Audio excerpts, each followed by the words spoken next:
Team India young opener Shubman Gill ఒక్కసారిగా స్టార్గా మారిపోయిన క్రికెటర్. భారత జట్టుకు మరో కోహ్లీ అవుతాడని క్రికెట్ అభిమానులు చాలా త్వరగా నమ్మకం పెట్టుకున్న ఆటగాడు. టీమిండియాలోకి ఎంట్రీ ఇచ్చిన దగ్గర నుంచి సంచలన బ్యాటింగ్తో ఒక సెన్సేషన్ క్రియేట్ చేశాడు గిల్.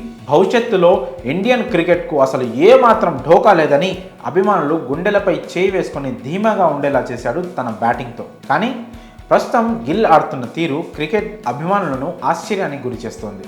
వరల్డ్ కప్లో పర్వాలేదనిపించిన శుభ్మన్ గిల్ వరల్డ్ కప్ తర్వాత సౌత్ ఆఫ్రికాతో జరిగిన టీ20 సిరీస్లో గిల్ విఫలమయ్యాడు. వన్డే సిరీస్లోనూ పెద్దగా రాణించలేదు.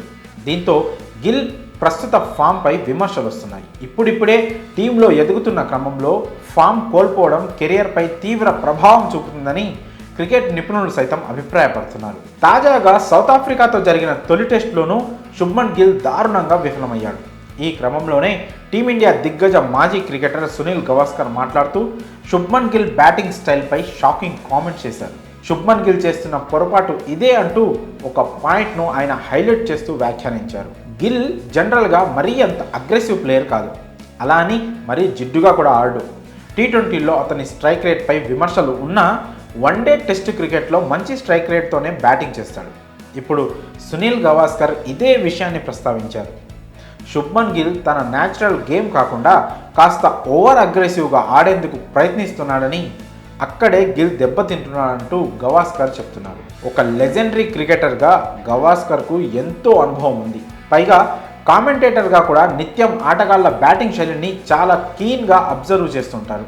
సో అంతటి గ్రేట్ క్రికెటర్ గిల్ గురించి ఓ మైనస్ పాయింట్ లేవనెత్తారంటే గిల్ ఖచ్చితంగా దానిపై దృష్టి సారించాల్సిన అవసరం ఉంది. తాజాగా సౌత్ ఆఫ్రికాతో జరిగిన తొలి టెస్టులో గిల్ తొలి ఇన్నింగ్స్లో కేవలం 2 పరుగులు మాత్రమే చేసి అవుట్ అయ్యాడు. కానీ రెండో ఇన్నింగ్స్లో 26 పరుగులు చేశాడు. క్లిష్టమైన పిచ్పై 26 పరుగుల మంచి స్టార్ట్ లభించినా గిల్ దాన్ని పెద్ద స్కోర్గా మలచలేకపోయాడు. వేగంగా ఆడాలనే అతని తపన వికెట్ కోల్పోవడానికి కారణమైంది. మరి గిల్ ఓవర్ అగ్రెసివ్గా ఆడే క్రమంలో దెబ్బతింటున్నాడంటున్న గవాస్కర్ వ్యాఖ్యలపై మీ అభిప్రాయాలను కామెంట్స్ రూపంలో తెలియజేయండి.